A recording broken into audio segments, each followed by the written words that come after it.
ಮಿತ್ರರೇ ನಮಸ್ಕಾರ. ಮಿತ್ರರೇ, ಈ ದೇಶದಲ್ಲಿ ವಕ್ಫ್ ಕಾನೂನು ಜಾರಿಯಾಯಿತು. ವಕ್ಫ್ ಇನ್ನು ಮುಗಿದು ಹೋದ ಅಧ್ಯಾಯ. ಅದರ ಬಗ್ಗೆ ಇನ್ನೇನು ಚರ್ಚೆ ಮಾಡುವಂತಹ ಅವಶ್ಯಕತೆ ಇಲ್ಲ. ದೇಶಾದ್ಯಂತ ಕಾನೂನು ಜಾರಿ ಆಗ್ಬಿಡುತ್ತಲ್ಲ ಅಂತ ಕೆಲವರು ಅಂದುಕೊಳ್ತಾ ಇರಬಹುದು. ಆದರೆ ಮಿತ್ರರೇ, ಮುಗಿದಿಲ್ಲ, ಈಗ ಆರಂಭಗೊಳ್ತಾ ಇದೆ. ಕಾನೂನೇನೋ ಪಾಸ್ ಆಗಿರಬಹುದು, ಅದರ ವಿರುದ್ಧವಾಗಿ ಒಂದು ದೊಡ್ಡ ಷಡ್ಯಂತ್ರವನ್ನು ಮಾಡಲಾಗ್ತಾ ಇದೆ. ಕೇವಲ ರಾಷ್ಟ್ರ ಮಟ್ಟದಲ್ಲಿ ಮಾತ್ರ ಅಲ್ಲ, ಅಂತಾರಾಷ್ಟ್ರೀಯ ಮಟ್ಟದ ಷಡ್ಯಂತ್ರಗಳು ಈಗ ನಡೆಯೋದಕ್ಕೆ ಶುರುವಾಗಿದೆ. ಒಂದು ಕಡೆ ಪಶ್ಚಿಮ ಬಂಗಾಳದಲ್ಲಿ ನಿರಂತರವಾಗಿ ಪ್ರತಿಭಟಿಸಲಾಗ್ತಾ ಇತ್ತು, ಅನಂತರ ದಂಗೆ ಆಯಿತು. ಈಗ ಪಶ್ಚಿಮ ಬಂಗಾಳದ ಸ್ಥಿತಿ ಬೂದಿ ಮುಚ್ಚಿದ ಕೆಂಡದಂತಿದೆ.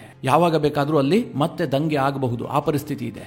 ಆದರೆ ಪಶ್ಚಿಮ ಬಂಗಾಳಕ್ಕೆ BSF ಕಾಲಿಟ್ಟಿದೆ, ಕೇಂದ್ರ ಪಡೆಗಳಲ್ಲಿ ಸುತ್ತುವರೆದಿದ್ದಾರೆ. ಹೀಗಾಗಿ ಅಲ್ಲಿ ಬಾಲ ಬಿಚ್ಚೋದಕ್ಕೆ ಸ್ವಲ್ಪ ಯೋಚನೆ ಮಾಡ್ತಾ ಇದ್ದಾರೆ. ಆ ಪರಿಸ್ಥಿತಿ ಪಶ್ಚಿಮ ಬಂಗಾಳದಲ್ಲಿದೆ.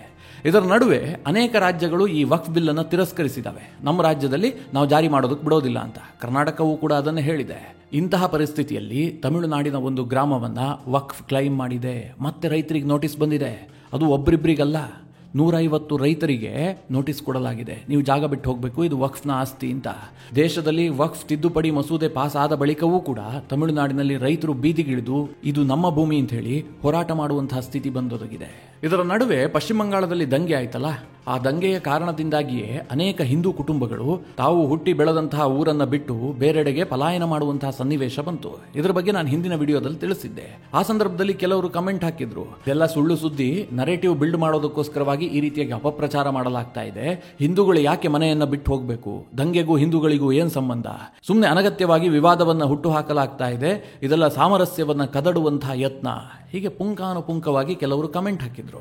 ಮಿತ್ರರೇ, ಈ ವಿಡಿಯೋದಲ್ಲಿ ಅದರ ಬಗ್ಗೆ ಕೂಡ ಸ್ವಲ್ಪ ಹೇಳ್ತೀನಿ. ಯಾಕೋಸ್ಕರವಾಗಿ ಹಿಂದೂಗಳು ಅಲ್ಲಿ ಜಾಗವನ್ನು ಬಿಟ್ಟು ತೊರೆಯಬೇಕಾದಂತಹ ಸನ್ನಿವೇಶ ಬಂತು, ಯಾವ ಸ್ಥಿತಿಯಲ್ಲಿದ್ದಾರೆ, ಬಂಗಾಳ 1947ರಲ್ಲಿ ಹೇಗಿತ್ತು, ಈಗ ಹೇಗಿದೆ, ಇದೆಲ್ಲದನ್ನು ಸ್ವಲ್ಪ ನಿಮಗೆ ಡೀಟೇಲ್ ಆಗಿ ತಿಳಿಸ್ಕೊಡ್ತೀನಿ. ಜೊತೆಗೆ ಈ ವಕ್ಫ್ನ ಕುರಿತಾಗಿ ತಮಿಳುನಾಡಿನಲ್ಲಾದಂತಹ ಪ್ರಕರಣದ ಬಗ್ಗೆಯೂ ಕೂಡ ನಿಮಗೆ ತಿಳಿಸ್ಕೊಡ್ತೀನಿ. ಇದೆಲ್ಲದರ ನಡುವೆ ನಮ್ಮ ಪಾಕಿಸ್ತಾನ ವಕ್ಫ್ನ ಬಗ್ಗೆ ಮಾತನಾಡೋದಕ್ಕೆ ಶುರು ಮಾಡಿದೆ. ಭಾರತಕ್ಕೆ ಬುದ್ಧಿವಾದ ಹೇಳ್ತಾ ಇದೆ, ನಿಮ್ಮ ವಕ್ಫ್ ಕಾನೂನು ಸರಿ ಇಲ್ಲ, ನಾವು ಇದನ್ನು ಒಪ್ಕೊಳ್ಳೋದಿಲ್ಲ ಅಂತ. ಟರ್ಕಿಯೂ ಕೂಡ ಅದೇ ರೀತಿಯ ವಾದವನ್ನು ಮುಂದಿಡ್ತಾ ಇದೆ. ಇನ್ನೊಂದು ಕಡೆ ಬಾಂಗ್ಲಾದೇಶದಲ್ಲಿ 23ನೇ ತಾರೀಕು ಒಂದು ಬೃಹತ್ ಪ್ರತಿಭಟನೆಯನ್ನು ಮಾಡ್ತಾರಂತೆ. ಯಾವುದರ ವಿರುದ್ಧವಾಗಿ? ಭಾರತದಲ್ಲಿ ಪಾಸ್ ಆಗಿರುವಂತಹ ವಕ್ಫ್ ಕಾನೂನಿನ ವಿರುದ್ಧವಾಗಿ. ಇದೆಲ್ಲದರ ನಡುವೆ ಸುಪ್ರೀಂ ಕೋರ್ಟ್ಗೆ 7 ರಾಜ್ಯಗಳು ಹೋಗಿದ್ದಾವೆ. ಅವರು ಸುಪ್ರೀಂ ಕೋರ್ಟ್ನ ಮುಂದೆ ಡಿಮ್ಯಾಂಡ್ ಇಟ್ಟಿದ್ದಾರೆ, ಇಡೀ ದೇಶದಲ್ಲಿ ವಕ್ಫ್ ಕಾನೂನಿನ ಅವಶ್ಯಕತೆ ಇದೆ. ನಮ್ಮ ರಾಜ್ಯಕ್ಕಂತೂ 100ಕ್ಕೆ 100ರಷ್ಟು ಇದರ ಅವಶ್ಯಕತೆ ಇದೆ. ಇದನ್ನ ನೀವು ಎತ್ತಿ ಹಿಡಿಬೇಕು. ಈ ಕಾನೂನಿಗೆ ನ್ಯಾಯಾಂಗದ ಮಾನ್ಯತೆಯೂ ಕೂಡ ಸಿಗಬೇಕು ಅಂತ ಅವರು ಡಿಮ್ಯಾಂಡ್ ಇಟ್ಟಿದ್ದಾರೆ. ಅದರ ಬಗ್ಗೆ ಕೂಡ ನಿಮಗೆ ತಿಳಿಸ್ಕೊಡುವಂತಹ ಪ್ರಯತ್ನ ಮಾಡ್ತೀನಿ. ನೀವು ಈ ವಿಡಿಯೋನ ಕೊನೆವರೆಗೂ ಮಿಸ್ ಮಾಡದೆ ನೋಡಿ. ಮೊದಲನೇದಾಗಿ ಮಿತ್ರರೇ, ಈ ಬಂಗಾಳದಿಂದ ಶುರು ಮಾಡೋಣ. ಬಂಗಾಳದಲ್ಲಿ ಇದ್ದಕ್ಕಿದ್ದಂತೆ ವಕ್ಫ್ನ ವಿರುದ್ಧವಾಗಿ ದೊಡ್ಡ ಮಟ್ಟದ ಪ್ರತಿಭಟನೆಯನ್ನು ಆರಂಭಿಸಲಾಯಿತು. ಆರಂಭವಾಗಿದ್ದಲ್ಲಿ ಮುರ್ಷಿದಾಬಾದ್. ಈ ಮುರ್ಷಿದಾಬಾದ್ ಅನ್ನುವಂತಹ ಪಶ್ಚಿಮ ಬಂಗಾಳದ ಜಿಲ್ಲೆ ಇದೆಯಲ್ಲ, ಇದು ಬಾಂಗ್ಲಾದೇಶಕ್ಕೆ ಅಂಟಿಕೊಂಡಿರುವಂತಹ ಒಂದು ಜಿಲ್ಲೆ. ಇಲ್ಲಿ 67% ಮಂದಿ ಇರುವಂತಹದ್ದು ಮುಸ್ಲಿಮರು. ಮಿತ್ರರೇ, ಇದರಲ್ಲಿ 67% ಇದಾರಲ್ಲ, ಇವರೆಲ್ಲರೂ ಕೂಡ ಭಾರತದಲ್ಲಿ ಹುಟ್ಟಿ ಬೆಳೆದಂತಹ ಮುಸ್ಲಿಮರ? ಸಾಕಷ್ಟು ಡೌಟ್ ಇದೆ. ಯಾಕೆಂದ್ರೆ ಇದರಲ್ಲಿ ಅನೇಕರು ಬಾಂಗ್ಲಾದೇಶದಿಂದ ಒಳನುಸುಳಿ ಮುರ್ಷಿದಾಬಾದ್ಗೆ ಬಂದು ನೆಲೆಸಿದಂತವರು. ಅತಿ ಹೆಚ್ಚು ಅಕ್ರಮ ನುಸುಳುಕೋರರು ಇರುವಂತಹದ್ದೇ ಮುರ್ಷಿದಾಬಾದ್ನಲ್ಲಿ ಎನ್ನುವಂತಹ ಅನುಮಾನ ಇದೆ. ಹೀಗಾಗಿ ಅಲ್ಲಿ ಮೊದಲಿಗೆ ಈ ವಕ್ಫ್ನ ವಿರುದ್ಧವಾಗಿ ಹೋರಾಟ ಆರಂಭವಾಯಿತು. ಅದು ನಂತರ ಗಲಭೆ ಆಯಿತು, ದಂಗೆ ಆಯಿತು, ಕಂಡ ಮನೆಗಳನ್ನು ಸುಡಲಾಯಿತು, ಹಿಂದೂಗಳ ವಾಹನವನ್ನೆಲ್ಲ ಭಸ್ಮ ಮಾಡಲಾಯಿತು. ಇದು ವಕ್ಫ್ ವಿರುದ್ಧದ ಹೋರಾಟ ಹೋಗಿ ಹಿಂದೂ ವರ್ಸಸ್ ಮುಸ್ಲಿಂ ಅಂತ ಆಯಿತು. ಇಲ್ಲಿ ಸೂಕ್ಷ್ಮವಾಗಿ ಒಂದು ವಿಚಾರವನ್ನು ಗಮನಿಸಿ. ವಕ್ಫ್ ಕಾನೂನನ್ನು ಪಾಸ್ ಮಾಡಿದ್ಯಾರು? ಕೇಂದ್ರ ಸರ್ಕಾರ, ಅಂದ್ರೆ ಬಿಜೆಪಿ ಸರ್ಕಾರ. ವಕ್ಫ್ ಅನ್ನು ವಿರೋಧಿಸ್ತಾ ಇರುವಂತವ್ರು ಯಾರು? ಕಾಂಗ್ರೆಸ್ನವರು ಮತ್ತು INDIA ಕೂಟದವರು. ಪಶ್ಚಿಮ ಬಂಗಾಳದಲ್ಲಿ ಅಧಿಕಾರದಲ್ಲಿರುವಂತಹದ್ದು ಯಾರು? ಮಮತಾ ಬ್ಯಾನರ್ಜಿ ಸರ್ಕಾರ. ಇಲ್ಲಿ ಮಿತ್ರರೇ, ಹಿಂದೂಗಳ ಪಾತ್ರ ಏನು? ವಕ್ಫ್ ಅನ್ನ ತನ್ನಿ ಅಂತ ಹೇಳಿ ಹಿಂದೂಗಳೇನಾದ್ರೂ ಲೋಕಸಭೆಯ ಮುಂದೆ ಪ್ರತಿಭಟನೆಯನ್ನ ಮಾಡಿದ್ರ? ಏನೂ ಇಲ್ಲ ತಾನೆ. ಆದ್ರೆ ಈಗ ಬಂಗಾಳದಲ್ಲಿ ಟಾರ್ಗೆಟ್ ಆಗ್ತಾ ಇರುವಂತದ್ದು ಯಾರು? ಬಡ ಹಿಂದೂ ಕುಟುಂಬಗಳು. ಇಲ್ಲೊಂದು ಇಂಟ್ರೆಸ್ಟಿಂಗ್ ಅಂಶ ಇದೆ. ಸಂಭಲ್ನಲ್ಲಿ ಕೂಡ ಇದೇ ರೀತಿಯ ದಂಗೆ ಆಯಿತು. ಯಾಕೆಂದ್ರೆ ಅಲ್ಲಿ ಮಸೀದಿಯ ಸರ್ವೆಗೆ ಅಂತ ಹೋದ್ರು. ಆ ಸಂದರ್ಭದಲ್ಲಿ ಮುಸ್ಲಿಮರು ದೊಡ್ಡ ಮಟ್ಟದಲ್ಲಿ ಪ್ರತಿಭಟನೆಯನ್ನ ಮಾಡಿದ್ರು, ದಂಗೆ ಆಯಿತು, 4-6 ಜನ ಸತ್ತೋದ್ರು. ಅದು ಉತ್ತರ ಪ್ರದೇಶ ಆದ ಕಾರಣದಿಂದಾಗಿ ಅಲ್ಲಿ ಜನಸಾಮಾನ್ಯರು ಸತ್ತೋಗ್ಲಿಲ್ಲ, ದಂಗೆ ಮಾಡಿದವರನ್ನೇ ಪೊಲೀಸರು ಹೊಡೆದಾಕಿದ್ರು. ಆಗ ಮಿತ್ರರೇ, ಅದಕ್ಕಾಗಿ ಕಮ್ಮನಿ ಮಿಡಿದಂತವರೆಷ್ಟು? ಉತ್ತರ ಪ್ರದೇಶದ ಪೊಲೀಸರು ಅಮಾಯಕರನ್ನ ಹೊಡೆದಾಕ್ಬಿಟ್ಟಿದ್ದಾರೆ ಅಂತ ಹೇಳಿ ರಾಹುಲ್ ಗಾಂಧಿ ಅವರು ನಿಷೇಧಾಜ್ಞೆ, ಕೋರ್ಟ್ ಆರ್ಡರ್ ಇದ್ರೂ ಕೂಡ ಸಂಬಲ್ಗೆ ಹೋಗಬೇಕು ಅಂತ ಹೇಳಿ ಒಂದು ದೊಡ್ಡ ಹಂಗಾಮವನ್ನೇ ಸೃಷ್ಟಿ ಮಾಡಿದ್ರು. ಈಗ ಮಿತ್ರರೇ, ಪಶ್ಚಿಮ ಬಂಗಾಳಕ್ಕೆ ರಾಹುಲ್ ಗಾಂಧಿ ಬರೋದನ್ನ ಯಾರು ಕೂಡ ತಡಿತಾ ಇಲ್ಲ. ಅವರು ಮುಕ್ತವಾಗಿ ಬರಬಹುದು, ಆದ್ರೆ ರಾಹುಲ್ ಗಾಂಧಿ ಬರ್ತಾ ಇಲ್ಲ. ಪಶ್ಚಿಮ ಬಂಗಾಳದಲ್ಲಿ ಅಮಾಯಕರ ಕಗ್ಗೊಲೆ ಆಗಿದೆ. ಒಂದು ಅಪ್ಪ ಮಗನನ್ನ ನಿರ್ದಯವಾಗಿ ಹತ್ಯೆ ಮಾಡಿದ್ದಾರೆ. ವಿಪರ್ಯಾಸ ಏನು ಕೇಳಿದ್ರೆ, ರಾಹುಲ್ ಗಾಂಧಿಗೆ ಈ ವಿಚಾರ ಇನ್ನೂ ಕೂಡ ಗೊತ್ತಾಗಿಲ್ಲ. ಯಾಕಂದ್ರೆ ಅವರು ಅಲ್ಲಿಗೆ ಬರುವ ಪ್ರಯತ್ನ ಮಾಡೋದಾಗಿರ್ಲಿ, ಆ ಬಗ್ಗೆ ಮಾತೇ ಆಡಿಲ್ಲ, ತುಟಿ ಬಿಚ್ಚಿಲ್ಲ. ಇದು ಮಿತ್ರರೇ, ಭಾರತದ ರಾಜಕಾರಣಿಗಳ ಸೆಲೆಕ್ಟಿವ್ ಮೌನ. ಇದನ್ನೆಲ್ಲ ಬಿಟ್ಟಾಕಿ ಕೆಲವರು ಕೇಳ್ತಾ ಇದ್ರಲ್ಲ, ಯಾಕೋಸ್ಕರವಾಗಿ ಮುರ್ಷಿದಾಬಾದ್ನಲ್ಲಿ ಹಿಂದೂಗಳು ಆ ಜಾಗವನ್ನು ಬಿಟ್ಟು ಬೇರೆಡೆಗೆ ಪಲಾಯನ ಮಾಡ್ತಾ ಇದ್ದಾರೆ, ಅಲ್ಲೇ ಇದ್ದು ಜೀವನ ಮಾಡಬಹುದಲ್ಲ. ಸುಮ್ಮನೆ ಅನಗತ್ಯವಾಗಿ ಸುದ್ದಿಯನ್ನು ಮಾಡಲಾಗ್ತಾ ಇದೆ, ಜನ ಏನು ಬಿಟ್ಟು ಹೋಗ್ತಾ ಇಲ್ಲ ಅಂತ ಕೆಲವರು ಕಮೆಂಟ್ ಹಾಕಿದ್ರು. ಮಿತ್ರರೇ, ಮುರ್ಷಿದಾಬಾದ್ ಪರಿಸ್ಥಿತಿ ಹೇಗಿದೆ ಅಂತಂದ್ರೆ ಅಲ್ಲಿ ಇರುವಂತಹದ್ದು 67% ಮುಸ್ಲಿಮರು. ಹಾಗೆ ಮಾಲ್ಡಾದಲ್ಲಿ 51% ಮುಸ್ಲಿಮರಿದ್ದಾರೆ. ಉತ್ತರ ದಿನಾಜ್ಪುರದಲ್ಲಿ 50% ಮುಸ್ಲಿಮರಿದ್ದಾರೆ. ಬೀರ್ಬಂನಲ್ಲಿ 37% ಇದ್ರೆ ದಕ್ಷಿಣ 24 ಪರಗಣ ಜಿಲ್ಲೆಯಲ್ಲಿ 36% ಮುಸ್ಲಿಮರಿದ್ದಾರೆ. ಓವರ್ ಆಲ್ ಪಶ್ಚಿಮ ಬಂಗಾಳದಲ್ಲಿ 30% ಮುಸ್ಲಿಮರಿದ್ದಾರೆ. ಈ ಮುರ್ಷಿದಾಬಾದ್ ಇರಬಹುದು, ಮಾಲ್ಡಾ ಇರಬಹುದು, ಉತ್ತರ ದಿನಾಜ್ಪುರ ಇರಬಹುದು, ಇಲ್ಲಿನ ಕೆಲ ಗ್ರಾಮಗಳಿಗೆ ಹೋದ್ರೆ 95% ಮುಸ್ಲಿಮರೇ ವಾಸ ಮಾಡ್ತಾ ಇದ್ದಾರೆ. ಅದರ ಮಧ್ಯ ಒಂದು 4-6 ಹಿಂದೂ ಕುಟುಂಬಗಳು ಇರ್ತಾ ಇದ್ವು. ಈಗ ಅಲ್ಲೇ ದಂಗೆ ಎದ್ದಿದೆ. ಅವರೆಲ್ಲರೂ ಏನ್ ಮಾಡ್ತಾ ಇದ್ದಾರೆ, ಅಲ್ಲಿ ಅಲ್ಪಸಂಖ್ಯಾತರಾಗಿರುವ ಹಿಂದೂಗಳ ಮನೆಯನ್ನ ಟಾರ್ಗೆಟ್ ಮಾಡಿ ಸುಡ್ತಾ ಇದ್ದಾರೆ. ಹೋಗ್ಲಿ, ಅದೇನು ಉತ್ತರ ಪ್ರದೇಶವಾ? ಒಂದೇ ಒಂದು ಹಿಂದೂ ಮನೆ ಇದ್ರೂ ಕೂಡ ರಕ್ಷಣೆ ಕೊಡೋದಕ್ಕೆ ಅಲ್ಲಿ ಪೊಲೀಸರಿದ್ದಾರೆ ಅಂತ ಹೇಳೋದಕ್ಕೆ. ಅದು ಪಶ್ಚಿಮ ಬಂಗಾಳ, ಅಲ್ಲಿರುವಂತಹದ್ದು ದೀದಿ ಸರ್ಕಾರ. ಅಲ್ಲಿನ ಪೊಲೀಸರು ಸೋಕಾಲ್ಡ್ ಅಲ್ಪಸಂಖ್ಯಾತರ ಮೇಲೆ ಏನಾದ್ರೂ ಲಾಠಿ ಚಾರ್ಜ್ ಮಾಡಿದ್ದೆ ಆದ್ರೆ ಅವ್ರ ಮನೆಗೆ ಹೋಗ್ಬೇಕಾಗತ್ತೆ. ಹೀಗಾಗಿ ಪೊಲೀಸರು ಕೈಗೆ ಬಳೆ ತೊಟ್ಟು ಕೂರುವಂತಹ ಪರಿಸ್ಥಿತಿಯನ್ನ ಅಲ್ಲಿ ನಿರ್ಮಾಣ ಮಾಡಲಾಗಿದೆ. ಸದ್ಯ ಬಂಗಾಳದ ಪರಿಸ್ಥಿತಿ ಹೇಗಿದೆ ಅಂತಂದ್ರೆ 1990ರ ದಶಕದಲ್ಲಿ ಕಾಶ್ಮೀರದಲ್ಲಿ ಯಾವ ಸ್ಥಿತಿ ನಿರ್ಮಾಣ ಆಗಿತ್ತು, ಅಲ್ಲಿನ ಪಂಡಿತರನ್ನ ಹೇಗೆ ಮನೆ ಬಿಟ್ಟು ಓಡಿಸಲಾಯ್ತಲ್ಲ, ಕಗ್ಗೊಲೆಯನ್ನ ಮಾಡಲಾಯ್ತಲ್ಲ, ಅದೇ ಪರಿಸ್ಥಿತಿ ಪಶ್ಚಿಮ ಬಂಗಾಳದ ಕೆಲ ಜಿಲ್ಲೆಗಳಲ್ಲಿ ನಿರ್ಮಾಣ ಆಗಿದೆ. ಸದ್ಯ ಅಲ್ಲಿಗೆ BSF ಸಿಬ್ಬಂದಿ ಬಂದಿದ್ದಾರೆ, ಸ್ವಲ್ಪ ಪರಿಸ್ಥಿತಿಯನ್ನ ಕಂಟ್ರೋಲ್ ಮಾಡಿದ್ದಾರೆ. ಈ ಕುನ್ನಿಗಳೆಲ್ಲ ಬಾಲ ಬಿಚ್ಚೋದಕ್ಕೆ ಹಿಂದೆ ಮುಂದೆ ಯೋಚನೆ ಮಾಡುವಂತಹ ಪರಿಸ್ಥಿತಿ ಸದ್ಯಕ್ಕೆ ನಿರ್ಮಾಣ ಆಗಿದೆ. ಮಿತ್ರರೇ, ಇದೆಲ್ಲ ಪಶ್ಚಿಮ ಬಂಗಾಳದ ಕತೆ. ಆದ್ರೆ ನಮ್ಮ ಪಕ್ಕದ ತಮಿಳುನಾಡಿನಲ್ಲಿ ಮತ್ತೆ ವಕ್ಫ್ ವಿವಾದ ತಾರಕಕ್ಕೇರಿದೆ.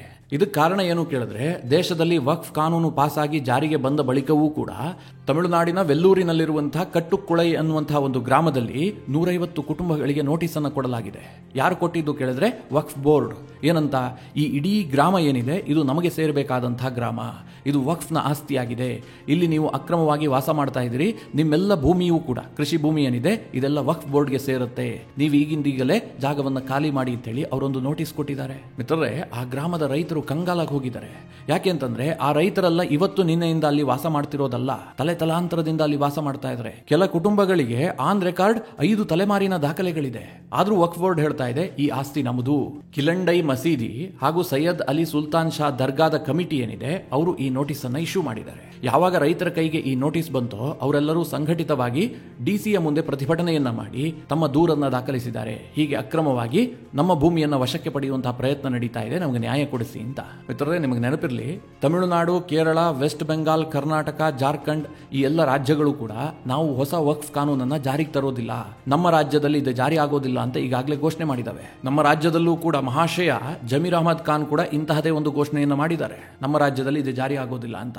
ಮಿತ್ರರೇ, ಇವರಿಗೆ ಯಾರು ಈ ಅಧಿಕಾರವನ್ನ ಕೊಟ್ಟಿದ್ದು ಅಂತ ಆ ದೇವರಿಗೆ ಬಲ್ಲ. ಯಾಕೆಂದ್ರೆ ಇವರೆಲ್ಲರೂ ಕೂಡ ಸಂವಿಧಾನದ ಪುಸ್ತಕವನ್ನ ಜೇಬ್ನಲ್ಲಿ ಇಟ್ಕೊಂಡು ಓಡಾಡುವಂತಹ ಗಿರಾಕಿಗಳು. ಆದ್ರೂ ಇವರು ಹೇಳ್ತಾ ಇದ್ದಾರೆ ಕೇಂದ್ರ ಸರ್ಕಾರ ಬಹುಮತದೊಂದಿಗೆ ಪಾಸ್ ಮಾಡಿದಂತಹ ಒಂದು ಕಾನೂನನ್ನ ನಾವು ಜಾರಿಗೆ ತರೋದಿಲ್ಲ ಅಂತ. ಒಂದು ವೇಳೆ ಕೇಂದ್ರ ಸರ್ಕಾರ ತಂದಂತಹ ಕಾನೂನು ಜಾರಿಯಲ್ಲಿ ಇದ್ದಿದ್ದೇ ಆಗಿದ್ರೆ ತಮಿಳುನಾಡಿನಲ್ಲಿ ಹೀಗೆ ಆಗ್ತಾ ಇರಲಿಲ್ಲ.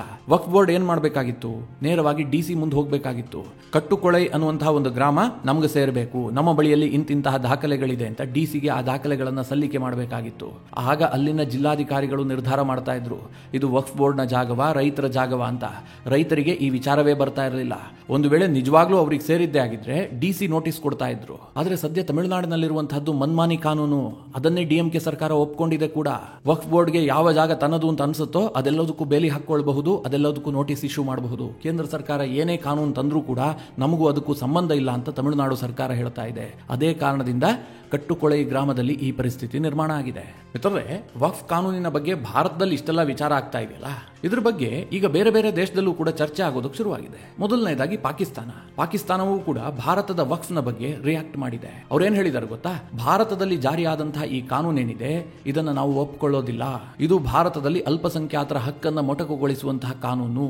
ಭಾರತದಲ್ಲಿ ಈ ಕಾನೂನು ಜಾರಿಯಾಗಿದ್ದರಿಂದಾಗಿ ಭಾರತದಲ್ಲಿರುವಂತಹ ಮುಸ್ಲಿಮರ ಆರ್ಥಿಕ ಹಕ್ಕನ್ನ ಕಸಿದುಕೊಂಡಂತಾಗಿದೆ, ಹೀಗಾಗಿ ನಾವು ಇದನ್ನ ರಿಜೆಕ್ಟ್ ಮಾಡ್ತಾ ಇದೀವಿ ಅಂತ ಪಾಕಿಸ್ತಾನ ಹೇಳಿದೆ. ಮಿತ್ರರೇ, ಪಾಕಿಸ್ತಾನ ಇದನ್ನ ಒಪ್ಕೊಳ್ಳಲಿ ಅಂತ ಹೇಳಿದ್ಯಾರು, ಅವರು ರಿಜೆಕ್ಟ್ ಮಾಡ್ಲಿ ಅಂತ ಕೇಳ್ಕೊಂಡಿದ್ಯಾರು? ಪಾಕಿಸ್ತಾನ ಏನ್ ಮಾಡಿದ್ರೆ ಭಾರತಕ್ಕೆ ಏನಾಗಬೇಕ್ರಿ, ಅವರು ಬಾಯಿ ನೋಯಿಸ್ಕೊಳ್ತಾರಷ್ಟೇ. ಸದ್ಯ ಪಾಕಿಸ್ತಾನ ದಟ್ಟ ದರಿದ್ರ ದೇಶವಾಗಿದೆ, ಒಂದು ಹೊತ್ತಿನ ಕೂಳಿಗೂ ಕೂಡ ಕಷ್ಟಪಡುವಂತಹ ಪರಿಸ್ಥಿತಿಯಲ್ಲಿದೆ. ಇದರ ನಡುವೆ ಭಾರತದಲ್ಲಿ ಪಾಸ್ ಆದಂತಹ ಈ ಕಾನೂನಿನ ಬಗ್ಗೆ ಪ್ರತಿಕ್ರಿಯೆ ಕೊಡೋದಕ್ಕೆ ಹೋಗಿ ಒಂದು ಹಾಳೆಯನ್ನ ನಷ್ಟ ಮಾಡಿಕೊಂಡಿದೆ. ಅಂದ್ರೆ ಒಂದು ಪೇಪರ್ ಸ್ಟೇಟ್ಮೆಂಟ್ ಅನ್ನ ಕೊಡುವ ಮೂಲಕ ಅವರಿಗೆ ಅಷ್ಟು ನಷ್ಟ ಆಗಿದೆಯಾ ಹೊರತು ಇದರಿಂದ ಭಾರತಕ್ಕೆ ಏನು ಆಗೋದಿಲ್ಲ, ನಯಾ ಪೈಸೆ ಲಾಸ್ ಆಗೋದಿಲ್ಲ.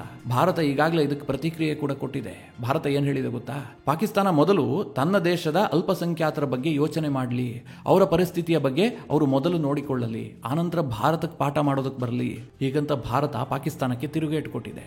ಕೇವಲ ಪಾಕಿಸ್ತಾನ ಮಾತ್ರ ಅಲ್ಲ, ಟರ್ಕಿಯಲ್ಲೂ ಕೂಡ ಇದು ಸುದ್ದಿ ಆಗ್ತಾ ಇದೆ. ಟರ್ಕಿಯೂ ಕೂಡ ಪಾಕಿಸ್ತಾನದಂತೆ ಒಂದು ಮೂಲಭೂತವಾದವನ್ನು ಪ್ರಚೋದಿಸುವಂತಹ ದೇಶ. ಆ ಟರ್ಕಿಯಲ್ಲಿ TRT ಗ್ಲೋಬಲ್ ಅನ್ನುವಂಥ ಸರ್ಕಾರಿ ಫಂಡೆಡ್ ಮೀಡಿಯಾ ಇದೆ. ಅವರು ಕೂಡ ಭಾರತದ ವಕ್ಫನ್ನು ವಿರೋಧಿಸಿ ಆರ್ಟಿಕಲ್ ಅನ್ನು ಪಬ್ಲಿಷ್ ಮಾಡಿದ್ದಾರೆ. ಭಾರತದಲ್ಲಿ ಮುಸ್ಲಿಮರ ಮೇಲೆ ದಬ್ಬಾಳಿಕೆ ನಡೀತಾ ಇದೆ ಎನ್ನುವಂಥ ಅರ್ಥದಲ್ಲಿ ಈ ಆರ್ಟಿಕಲ್ ಅನ್ನು ಬರೆಯಲಾಗಿದೆ. ಅಂದರೆ ವಿಶ್ವಮಟ್ಟದಲ್ಲಿ ಇದರ ಬಗ್ಗೆ ಅಪಪ್ರಚಾರ ಮಾಡುವಂತಹ ಕೆಲಸಗಳು ನಿರಂತರವಾಗಿ ನಡೀತಾ ಇದೆ. ಇನ್ನೊಂದು ಕಡೆ ಮಿತ್ರರೇ, ಬಾಂಗ್ಲಾದೇಶ ಏನು ಹಿಂದೆ ಬಿದ್ದಿಲ್ಲ. ಈಗಾಗಲೇ ಪಶ್ಚಿಮ ಬಂಗಾಳದಲ್ಲಿ ಏನು ಗಲಭೆ ಆಯ್ತಲ್ಲ, ಅದರ ಹಿಂದೆ ಬಾಂಗ್ಲಾದೇಶದ ಕೈವಾಡ ಇರುವ ಬಗ್ಗೆ ಬಲವಾದ ಶಂಕೆ ವ್ಯಕ್ತವಾಗಿದೆ. ಅಕ್ರಮ ನುಸುಳುಕೋರರೇ ಈ ಎಲ್ಲ ಕೃತ್ಯವನ್ನು ಮಾಡಿದ್ದಾರೆ ಎನ್ನುವಂಥ ಅನುಮಾನ ಇದೆ. ಇದರ ನಡುವೆ ಬಾಂಗ್ಲಾದೇಶದಲ್ಲಿ ಖಿಲಾಫತ್ ಮಜ್ಲಿಸ್ ಅನ್ನುವಂಥ ಒಂದು ಮೂಲಭೂತವಾದಿಗಳ ಸಂಘಟನೆ ಏಪ್ರಿಲ್ 23ನೇ ತಾರೀಕು ಢಾಕಾದಲ್ಲಿರುವಂತಹ ಭಾರತದ ರಾಯಭಾರ ಕಚೇರಿಯ ಮುಂದೆ ನಾವೊಂದು ಬೃಹತ್ ಪ್ರತಿಭಟನೆ ಮಾಡ್ತೀವಿ ಅಂತ ನೋಟಿಸ್ ಕೊಟ್ಟಿದ್ದಾರೆ. ಯಾವುದಕ್ಕಾಗಿ ಪ್ರತಿಭಟನೆ ಅಂತಂದ್ರೆ, ಭಾರತದಲ್ಲಿ ಪಾಸಾಗಿ ಜಾರಿಗೆ ಬಂದಿರುವಂತಹ ವಕ್ಫ್ ಕಾನೂನಿನ ವಿರುದ್ಧವಾಗಿ ಪ್ರತಿಭಟನೆ. ಮಿತ್ರರೇ, ಬಾಂಗ್ಲಾದಲ್ಲಿ ಪ್ರತಿಭಟನೆ ಮಾಡಿದ್ರೆ ಅವ್ರ ಟೈಮ್ ವೇಸ್ಟ್ ಆಗುತ್ತೆ. ಉದ್ರಿಕ್ತಗೊಂಡು ಕಲ್ಲು ಹೊಡೆದ್ರೆ ಅವ್ರ ಆಸ್ತಿಗೆ ಹಾನಿ ಆಗುತ್ತೆ, ಅಥವಾ ಸಿಕ್ಕಾಪಟ್ಟೆ ಪ್ರತಿಭಟನೆ ಮಾಡಿ ಮೈಯೆಲ್ಲ ಪರ್ಚಿಕೊಂಡ್ರೆ ಅವ್ರಿಗೆ ಗಾಯ ಆಗುತ್ತೆ. ಭಾರತಕ್ಕೆ ಏನಾಗುತ್ತೆ ಹೇಳಿ? ಬಾಂಗ್ಲಾದೇಶ ತಲೆ ಕೆಳಗಾಗಿ ನಿಂತುಕೊಂಡ್ರೂ ಕೂಡ ಭಾರತದಲ್ಲಿ ಈ ಕಾನೂನನ್ನು ಹಿಂದೆ ಪಡೆಯೋದಕ್ಕೆ ಸಾಧ್ಯ ಇಲ್ಲ. ಇದು ಭಾರತದ ಪಾರ್ಲಿಮೆಂಟ್ನಲ್ಲಿ ಬಹುಮತದಿಂದ ಪಾಸ್ ಆದಂತಹ ಕಾನೂನು. ಇಲ್ಲಿ ಬಾಂಗ್ಲಾದೇಶ, ಪಾಕಿಸ್ತಾನ, ಟರ್ಕಿ ಇವರೆಲ್ಲ ಏನು ಹೇಳ್ತಾರೆ, ಏನು ಕೇಳ್ತಾರೆ, ಇದು ಯಾವುದೂ ಕೂಡ ಭಾರತಕ್ಕೆ ಮ್ಯಾಟರ್ ಆಗೋದಿಲ್ಲ. ಮಿತ್ರರೇ, ಇದೆಲ್ಲದರ ನಡುವೆ ಈಗಾಗಲೇ ಅನೇಕರು ಸುಪ್ರೀಂ ಕೋರ್ಟ್ನಲ್ಲಿ ಈ ಬಗ್ಗೆ ಅರ್ಜಿ ಸಲ್ಲಿಸಿದ್ದಾರೆ. ಅಂದ್ರೆ ವಕ್ಫ್ ಕಾನೂನು ಕೇಂದ್ರ ಸರ್ಕಾರ ಏನು ತಂದಿದೆ ಅದು ಸರಿಯಾಗಿಲ್ಲ, ಈ ಬಗ್ಗೆ ತುರ್ತಾಗಿ ನಮ್ಮ ವಾದವನ್ನು ಆಲಿಸಿ ಕೋರ್ಟ್ ಇದಕ್ಕೆ ತಡೆ ಕೊಡಬೇಕು ಅಂತ ಅನೇಕರು ಅರ್ಜಿ ಸಲ್ಲಿಸಿದ್ದಾರೆ.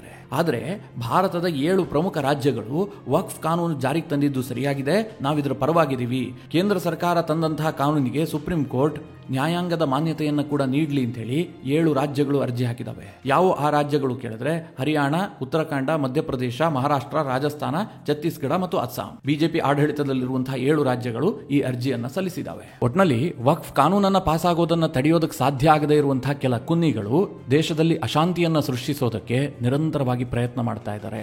ಇದೆಲ್ಲದಕ್ಕೂ ಕೂಡ ಸುಪ್ರೀಂ ಕೋರ್ಟ್ ಕೊಡುವಂತಹ ತೀರ್ಪೇನಿದೆ ಅದು ಉತ್ತರ ಕೊಡುತ್ತೆ ಅಂತ ನಾನಂತೂ ಭಾವಿಸಿದ್ದೀನಿ. ಮಿತ್ರರೇ, ಈ ಬಗ್ಗೆ ನಿಮ್ಮ ಅನಿಸಿಕೆ, ಅಭಿಪ್ರಾಯಗಳೇನು? ಕಮೆಂಟ್ ಮಾಡುವ ಮೂಲಕ ನಮಗೆ ತಿಳಿಸಿ.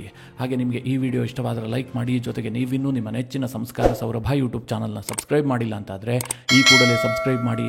ಮುಂದಿನ ಎಲ್ಲ ಅಪ್ಡೇಟ್ಗಳ ನೋಟಿಫಿಕೇಶನ್ಗಾಗಿ ಬೆಲ್ ಐಕಾನ್ ಒತ್ತಿ.